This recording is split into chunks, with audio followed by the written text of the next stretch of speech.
ಅಪೂರ್ಣ ನೀರಾವರಿ ಯೋಜನೆ ಪೂರ್ಣಗೊಳಿಸುವಂತೆ ಆಗ್ರಹಿಸಿ ಪ್ರತಿಭಟನೆ. ಚಡ್ಚಣ ಏತ ನೀರಾವರಿ ಸೇರಿದಂತೆ ಅರ್ಧಕ್ಕಿಂತ ನೀರಾವರಿ ಯೋಜನೆಗಳನ್ನು ಸರ್ಕಾರ ಪೂರ್ಣಗೊಳಿಸಬೇಕು, ಗೋವುಗಳ ರಕ್ಷಣೆಗೆ ಸಹಾಯಧನ ನೀಡಬೇಕು ಎಂದು ಹೋರಾಟಗಾರ ಶ್ರೀಶೈಲ ಆಳೂರು ಆಗ್ರಹಿಸಿದರು. ಸುವರ್ಣಸೌಧದ ಬಳಿ ಪ್ರತಿಭಟನೆಯಲ್ಲಿ ಮಾತನಾಡಿದ ಅವರು, ಸುಮಾರು 120 ಕಿಲೋಮೀಟರ್ ಸೈಕಲ್ ಜಾಥಾ ಮೂಲಕ ಪ್ರತಿಭಟನೆಗೆ ಆಗಮಿಸಿದ್ದೇವೆ.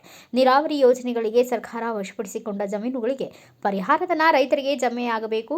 ಕೃಷಿ ಭೂಮಿಗಳಿಗೆ ಸರ್ಕಾರ ನೀರೊದಗಿಸುವ ಕಾರ್ಯ ಮಾಡಬೇಕು. ರೈತರ ಬೆಳೆಗಳಿಗೆ ಬೆಂಬಲ ಬೆಲೆ ಸಿಗಬೇಕು. ಪ್ರತಿ ಹಳ್ಳಿಗೂ ಗೋ ರಕ್ಷಣಾ ಕೇಂದ್ರ ತೆರೆಯಬೇಕು. ಹಸುಗಳನ್ನು ಸಾಕುವ ರೈತರಿಗೆ ಪ್ರತಿ ವರ್ಷ ಸಹಾಯಧನ ನೀಡಬೇಕು.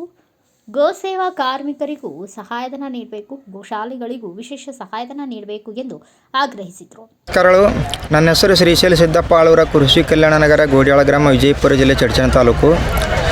ನಾವು ಸುವರ್ಣಸೌಧ ಬೆಳಗಾವಿ ಚಳಿಗಾಲ ಅಧಿವೇಶನದಲ್ಲಿ ಸನ್ಮಾನ್ಯ ಮುಖ್ಯಮಂತ್ರಿಗಳಿಗೆ ಕೃಷಿ, ತೋಟಗಾರಿಕೆ, ಪಶುಸಂಗೋಪನೆ, ಕೈಗಾರಿಕಾ ಸಚಿವರಿಗೆ ಮನವಿ ಸಲ್ಲಿಸಲು ವಿಜಯಪುರ ಜಿಲ್ಲೆ ಚಡ್ಚಣ ತಾಲೂಕಿನ ಗೋಡ್ಯಾಳ ಬಡಲ್ ಗ್ರಾಮದಿಂದ ರೈಲ್ವೆ ಮುಖಾಂತರ ಹುಬ್ಬಳ್ಳಿ ಧಾರವಾಡಕ್ಕೆ ಬಂದು ಅಲ್ಲಿಂದ 120 ಕಿಲೋಮೀಟರ್ ಸೈಕಲ್ ಜಾಥಾವನ್ನು ಮಾಡಿ ಈಗ 4 ದಿವಸಗಳಿಂದ ಇಲ್ಲಿ ಸಚಿವರಿಗೆ ಮತ್ತು ಶಾಸಕರಿಗೆ, ಮುಖ್ಯಮಂತ್ರಿಗಳು ಕೂಡ ಮನವಿ ಸಲ್ಲಿಸಿದ್ದೇವೆ.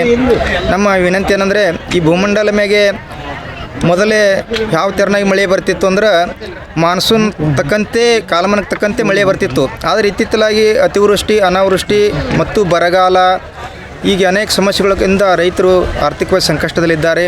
ಒಂದು ಕಡೆ ಅತಿವೃಷ್ಟಿ ಆಗ್ತಾಯಿದೆ, ಇನ್ನೊಂದು ಕಡೆ ಅನಾವೃಷ್ಟಿ ಇದೆ. ಹೀಗಾಗಿ ರೈತರು ಮಳೆ ಬಂದರೂ ಲಾಸ್ ಆಗ್ತಾಯಿದ್ದೀವಿ, ಮಳೆ ಬರದೇ ಇದ್ದರೂ ಕಂಡಾಪಟ್ಟಿ ಲಾಸ್ ಆಗಿದ್ದೀವಿ. ಹೀಗಾಗಿ ಭೂಮಂಡಲ ಮೇಲೆ ಮಳೆ ಏಕೆ ಬರುತ್ತಿಲ್ಲ ಅಂತಕ್ಕಂಥ ಒಂದು ವಿಚಾರದ ಮೇಲೆ ಪರಿಸರ ಜಾಗೃತಿಯನ್ನು ಇಟ್ಟುಕೊಂಡು ಒಂದಿದೆ. ಇನ್ನೊಂದು, ಸ್ವಾತಂತ್ರ್ಯ ಪೂರ್ವದಲ್ಲಿ ರೈತ ಸಾಲಗಾರನಾಗಿರಲಿಲ್ಲ. ನಂತರದ ದಿನಗಳಲ್ಲಿ ರೈತ ವರ್ಷದಿಂದ ವರ್ಷಕ್ಕೆ ಸಾಲಗಾರನಾಗ್ತಾ ಇದ್ದಾನೆ. ಕೆಲವರು ಸಾಲಕ್ಕಾಗಿ ಜಮೀನುಗಳನ್ನು ಮಾರಿ, ಹೊಲ ಮನೆ ಮಾರಿ ಎಲ್ಲ ಪಟ್ಟಣಗಳಿಗೆ ವಲಸೆ ಹೋಗ್ತಾ ಇದ್ದಾರೆ. ಇನ್ನೂ ಕೆಲವರು ಆತ್ಮಹತ್ಯೆ ಮಾಡಿಕೊಳ್ತಾ ಇದ್ದಾರೆ. ಇನ್ನೂ ಕೆಲವರು ಈ ಕೃಷಿ ವಲಯವನ್ನು ಬಿಟ್ಟು ಹಾದಿ ಬೀದಿ ಜೀವನ ಇದ್ರೆ ಸಾಕಪ್ಪ ಅಂತಕ್ಕಂಥ ಸಂದರ್ಭದಲ್ಲಿದ್ದಾರೆ. ಅದರಂತೆ ಭೂಮಂಡಲ ಮೇಲೆ ಪ್ರಾಣಿ ಪಕ್ಷಿಗಳು, ಜೀವ ಜಲಚರಗಳು ಹೆಚ್ಚಿನ ಸಂಖ್ಯೆಯಲ್ಲಿ ಇರಬೇಕು. ಅದರಲ್ಲೂ ಈ ಪುಣ್ಯಕೋಟಿ ಗೋಮಾತೆ ಈ ರೈತನಿಗೆ ಒಂದು ಜೀವನಾಡಿಯಾಗಿ ಜೊತೆಯಾಗಿ ಬಂದಿರತಕ್ಕಂಥ ಗೋಮಾತೆ. ಆದರೆ ಇವತ್ತು ಗೋಮಾತೆಯು ಕೂಡ ಈ ಭೂಮಂಡಲ ಮೇಲೆ ನಶಿಸಿ ಹೋಗ್ತಾ ಇದ್ದಾಳೆ. ಇದಕ್ಕೆಲ್ಲ ಕಾರಣ ಏನಂತಕ್ಕಂಥದ್ದು, ಒಂದು ವಿಶೇಷವಾಗಿ ರೈತರು ಯಾಕೆ ಸಾಲಗಾರ ಆಗಲಿಕತ್ತಾರೆ ಮತ್ತು ಜಾನುವಾರುಗಳು, ಪ್ರಾಣಿ ಪಕ್ಷಿಗಳ ಬಗ್ಗೆ ಹ್ಯಾಂಗೆ ಸಾಗಿಸಲಬೇಕನ್ನೋದು, ಅದರ ಸಮಸ್ಯೆಗಳು ಹ್ಯಾಂಗೆ ನೀಗಿಸ್ಬೇಕು ಅನ್ನೋದ್ರ ಕುರಿತೇ ಒಂದು ವಿಶೇಷ ಅಧಿವೇಶನ ಕರಿಬೇಕಂತೇಳಿ ನಾವು ಒಂದು ಮನವಿಯನ್ನು ಸಲ್ಲಿಸಿದ್ದೀವಿ ಸರ್ಕಾರಕ್ಕೆ. ಮಾನ್ಯರು ಇದು ಹೇಳಿದರು, ಈ ಗೋರಕ್ಷೆ ಕೇಂದ್ರ ಮಾಡಿದರೆ ಮತ್ತು ಆಕಳುಗಳು ಸಾಕಿದರೆ ಅವು ಜೋಪಾನ ಮಾಡಲಿಕ್ಕೆ ಯಾರೂ ಬರ್ತಾ ಇಲ್ಲ, ಆಳುಗಳೇ ಸಿಗ್ತಾ ಇಲ್ಲ. ಇದು ನಮ್ಮ ದೇಶದಲ್ಲಿ ಬಹಳಷ್ಟು ಇವತ್ತು ಸಮಸ್ಯೆ ಆಗಿದೆ. ಇದಕ್ಕೆ ಕಾರಣ ಏನಂದ್ರೆ, ಆಕಳುಗಳನ್ನು ಸಾಕುವವರು, ಸಲುವವರು ಮತ್ತು ಕೃಷಿ ವಲಯವನ್ನು ಮಾಡುವವರಿಗೆ ಒಂದು ಮೌಲ್ಯಯುತವಾದ ಪಗಾರ, ಅವರಿಗೆ ಇರ್ತಕ್ಕಂಥ ಗೌರವಧನ, ವರ್ಷಕ್ಕಿಂತಷ್ಟು ಪ್ರೋತ್ಸಾಹನ ಸಿಕ್ಕರೆ ಅವ್ರು ಮಾಡ್ತಾರೆ. ಈಗ ಅದಕ್ಕೆ ಪ್ರೋತ್ಸಾಹ ಸಿಗ್ತಾ ಇಲ್ಲ ಇರೋದ್ರಿಂದ ಇವತ್ತು ಕೃಷಿ ವಲಯನೂ ಯಾರು ಮಾಡ್ತಾ ಇಲ್ಲ. ಆಮೇಲೆ ಈ ಆಕಳುಗಳನ್ನು ಸಾಕ್ತಾ ಇಲ್ಲ. ಹೀಗಾಗಿ ಈ ಭೂಮಿ ಬರಡಾಗ್ತಾ ಇದೆ, ಈ ಸಂಪತ್ತು ನಾಶ ಆಗಿ ಹೋಗ್ತಾ ಇದೆ. ನಮ್ಮ ಹೆಮ್ಮೆಯ ರಾಜ್ಯ ಸರ್ಕಾರ ಮತ್ತು ಕೇಂದ್ರ ಸರ್ಕಾರಗಳು ಪ್ರತಿಯೊಂದು ಮನೆಗೆ ಒಂದು ಆಕಳು ಸಾಕುವಂಥ ವ್ಯವಸ್ಥೆ ಮಾಡಬೇಕು. ಆಕಳು ಸಾಕುವಂಥ ರೈತನಿಗೆ ವರ್ಷಕ್ಕಿಂತಷ್ಟು ಪ್ರೋತ್ಸಾಹನ ಕೊಡಬೇಕು. ಅದರಂತೆ ಊರಿಗೆ ಒಂದಾದರೂ ಗೋರಕ್ಷೆ ಕೇಂದ್ರ ತೆಗಿಬೇಕು. ಊರಿಗೆ ಒಂದು ಗೋರಕ್ಷೆ ತೆಗೆಯೋದ್ರಿಂದ ಅಲ್ಲಿ ಒಂದು ಜಾನುವಾರು ಸಂಪತ್ತು ಹೆಚ್ಚಿಗೆ ಆಗ್ತದೆ. ಮತ್ತು ಊರಿಗೊಂದು ಕೆರೆ, ಅದನ್ನು ಕೆರೆ ತುಂಬಿಸುವಂಥ ವ್ಯವಸ್ಥೆ ಮಾಡಬೇಕಂತೇಳಿ ಕೇಳಿಕೊಳ್ಳುತ್ತಾ, ಶ್ರೀಶೈಲ ಆಳೂರೆಂಬ ಲೇಖನ ಮತ್ತು ಕವನಗಳು ಬರೆದಿದ್ದು, ರೈತ ಸಾಮ್ರಾಜ್ಯ ಕಟ್ಟೋಣ ಬನ್ನಿರಿ, ರೈತರ ಜ್ಯೋತಿ, ಬಂಗಾರದ ಬದುಕು, ಸ್ವಚ್ಛಂದಗಳಲ್ಲಿ ರಾಜಕಾರಣ, ಮೂರು ಜಾತ್ರೆ ಅಂತಕ್ಕಂಥ ಗ್ರಂಥವನ್ನು ಕೂಡ ಬರೆದಿದ್ದೇವೆ. ನಾವು ಸೈಕಲ್ ಮೇಲೆ ಹುಬ್ಬಳ್ಳಿ ಧಾರವಾಡದಿಂದ ನಾನು ಒಬ್ಬನೇ ಬಂದಿದ್ದೇನೆ. ರೈಲ್ವೆ ಬಸ್ಸು ಮುಖಾಂತರ, ವಾಹನಗಳ ಮುಖಾಂತರ ನಮ್ಮ ನೂರಾರು ರೈತ ಪರ ಹೋರಾಟಗಾರರು, ಸಂಘಟಕರು ಬಂದು ಮನವಿ ಸಲ್ಲಿಸಿ ಹೋಗಿದ್ದೀವಿ. ನಾವು ಸಮಾಜ ಸೇವೆ ಕನಿಷ್ಠ 25 ವರ್ಷಗಳಿಂದ ಮಾಡ್ತಾ ಇದ್ದೇವೆ. ಒಂದು 18 ಲಕ್ಷ ರೂಪಾಯಿ ಸಾಲನೂ ಮಾಡ್ಕೊಂಡಿದ್ದೇವೆ. ಮತ್ತು ಕೆಲವೊಂದು ಕಡೆ ಮನೆಯರು ಕೂಡ ನಮಗೆ ಸಹಾಯ ಸಹಕಾರ ಮಾಡಿದ್ದಾರೆ. ಆದರೆ ನಮ್ಮ ಚಡ್ಚಣ ಪೈಪ್ಲೈನ್ ಏತ ನೀರಾವರಿ ಜಾರಿಗೆ ಭಾಳಷ್ಟು ಹೋರಾಟ ಮಾಡೀವಿ. ಆದರೆ ಈಗ ಆ ಯೋಜನೆ ಅರ್ಧಕ್ಕೆ ಬಂದು ನಿಂತಿದೆ. ಕೆಲವೊಂದು ಕಡೆ ನೀರು ಹಾರಿಸಿದರೆ, ಕೆಲವೊಂದು ಕಡೆ ಇಲ್ಲ. ಮತ್ತು ಹೊರ್ತಿ ರೇವಣಸಿದ್ದೇಶ್ವರ ಅನೇಕ ನೀರಾವರಿ ಯೋಜನೆಗಳು ಎಲ್ಲ ರೈತರು ಕೊಟ್ಟಿರ್ತಕ್ಕಂಥ ಜಮೀನುಗಳಿಗೆ ಭೂಸ್ವಾಧೀನ ಪರಿಹಾರ ಬರ್ತಾ ಇಲ್ಲ. ನಮ್ಮದು 6 ಎಕರೆ ಜಮೀನಿದೆ ರೀ. ಅದರಲ್ಲಿ ನೀರಾವರಿ ಯೋಜನೆಗೆ ಒಂದು 3 ಎಕರೆ ಹೋಗಿದೆ. ಆದರೆ ಭೂಸ್ವಾಧೀನ ಪರಿಹಾರ 8 ವರ್ಷಗಳಿಂದ ಬರ್ತಾ ಇಲ್ಲ. ನಾವು ದ್ರಾಕ್ಷಿ ಎಕರೆ ಹೊಲ ನಿಮ್ಮದು, ನಿಮ್ಮ ಅಪ್ಪ ಅವ್ರದ್ದು? ನಮ್ಮ ಪಿತ್ರಾರ್ಜಿತ ಆಸ್ತಿ ರೀ. ನೀವೇನು ಮಾಡಿ? ನಾವು ಅದ್ರ ಮೇಲೆ ಸಾಲ ಮಾಡಿ ದ್ರಾಕ್ಷಿ ದಾಳಿಂಬೆ ಮಾಡಿ ಎಲ್ಲ ಲಾಸ್ ಆಗಿಬಿಟ್ಟಿವ್ರಿ ಸರ್. ಸರ್ಕಾರ ಏನು ಕೊಟ್ಟಿಲ್ಲ ನಿಮ್ಗೆ ಸವಲತ್ತುಗಳು ಏನು ಕೊಟ್ಟಿಲ್ಲ. ಮೇಲಾಗಿ ನಾವು ಬ್ಯಾಂಕ್ ಲೋನ್ ಮಾಡ್ಕೋಬೇಕಂದ್ರೆ ಬ್ಯಾಂಕ್ ಲೋನ್ ಸಿಗಲಿಲ್ಲ. ಅದಕ್ಕೆ ಕಾರಣ ಹಾವಿನಾಳು ಇಂಡಿಯನ್ ಸಕ್ರೆ ಫ್ಯಾಕ್ಟ್ರಿ ಅವರು ನಮ್ಮ ಚಡ್ಚಣ ತಾಲೂಕಿನ 2800 ರೈತರ ಹೊಲಗಳ ಮೇಲೆ ಸಾಲ ತೊಗೊಂಡು ಬಿಟ್ಟಿದ್ರು, ನಮ್ಮ ಹೊಲಗಳ ಮೇಲೆ ತೊಗೊಂಡಿದ್ರು. ಹೀಗಾಗಿ ನಮಗೆ ಬ್ಯಾಂಕ್ ಸಾಲನೂ ಸಿಗಲಿಲ್ಲ.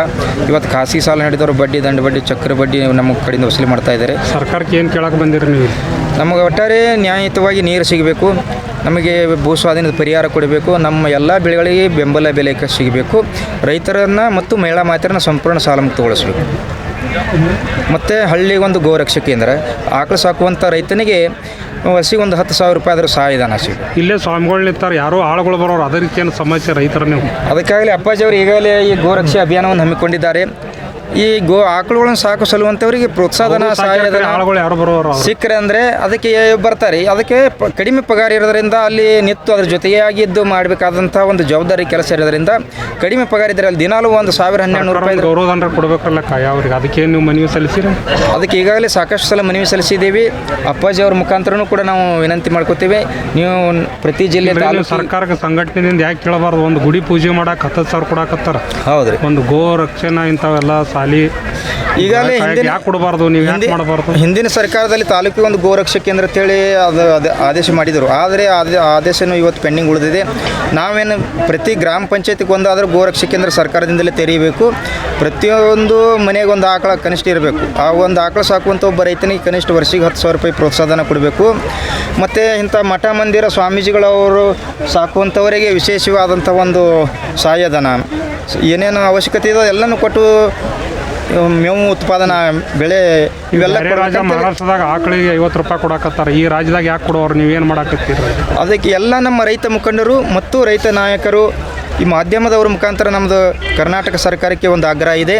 ಮುಂಬರುವ ದಿನಗಳಲ್ಲಿ ಮಹಾರಾಷ್ಟ್ರದ ಅಷ್ಟೇ ಅಲ್ಲದೆ ವಿಶೇಷವಾಗಿ ಉತ್ತರ ಪ್ರದೇಶದಲ್ಲಿಯೂ ಕೂಡ ಭಾಳಷ್ಟು ಆಕಳುಗಳ ಬಗ್ಗೆ ಕಾಳಜಿ ವಹಿಸ್ತಾ ಇದ್ದಾರೆ. ಹಾಗೆ ನಮ್ಮ ಕರ್ನಾಟಕ ರಾಜ್ಯದಲ್ಲಿ ಕೂಡ ಪ್ರತಿಯೊಂದು ಆಕಳಿಗೆ ಇಂತಿಷ್ಟು ಅಂಥೇಳಿ ಗೌರವಧನ ಸಹಾಯಧನ ರೈತರಿಗೆ ಸಿಗಬೇಕು. ಮಠ ಮಂದಿರಗಳಿಗೂ ಇನ್ನೂ ಹೆಚ್ಚಿನ ಸವಲತ್ತುಗಳು ಕೊಡಬೇಕಂತ ಹೇಳಿ ಸಚಿವರಿಗೆ ಏನಂತ ಮನವಿ ಕೊಟ್ಟಿರಿ ನೀವು? ನಾವು ಪ್ರತಿ ತಾಲೂಕಿಗೆ ಒಂದು ಗೋರಕ್ಷಾ ಕೇಂದ್ರ ಹಿಂದಿನ ಸರ್ಕಾರ ಮಾಡಿತ್ತು. ಆದರೆ ಹಿಂದಿನ ಸರ್ಕಾರದ ಪೆಂಡಿಂಗ್ ಇಟ್ಟಿದೆ. ಮುಂಬರೋ ದಿನಗಳಲ್ಲಿ ಪ್ರತಿ ಗ್ರಾಮ ಪಂಚಾಯತಿಗೆ ಒಂದಾದರೂ ಗೋರಕ್ಷಾ ಕೇಂದ್ರ ತೆಗಿಬೇಕಂತಕ್ಕಂಥದ್ದು ನಮ್ಮ ಸಂಬಂಧ ಹೋರಾಟ ಮಾಡಕತ್ತೀರಿ. ನಾವು ರೈತರ ಎಲ್ಲ ಮೂಲಭೂತ ಹಕ್ಕುಗಳು ಎಲ್ಲ ಹೋರಾಟ ವಿಚಾರಗಳನ್ನ ಇಟ್ಟುಕೊಂಡು ಹೋರಾಟ ಮಾಡ್ತಾ ಇದ್ದೀವಿ. ತಮ್ಮ ಹೆಸರು? ಶ್ರೀಶೈಲ ಸಿದ್ದಪ್ಪ ಆಳೂರಂತ, ಊರ ವಿಜಯಪುರ ಜಿಲ್ಲೆ ಚಡ್ಚಣ ತಾಲೂಕು ಗೋಡಿಹಾಳ ಗ್ರಾಮ, ಬರಡೋಲು ಗ್ರಾಮ. Mobile number? Bureau report Mahesh SI, Bharata Vaibhava news, Belagavi. Thanks for watching. Read, discuss and debate with editor Dr. Yan Prashant Rao. Wanted reporters in print, digital and visual media for Bharat Vaibhav Daily Newspaper, BV News 5 Channel and BV Fast Web News from all the talukas of Karnataka, Goa and Maharashtra. If interested, send your resume to 9019229369.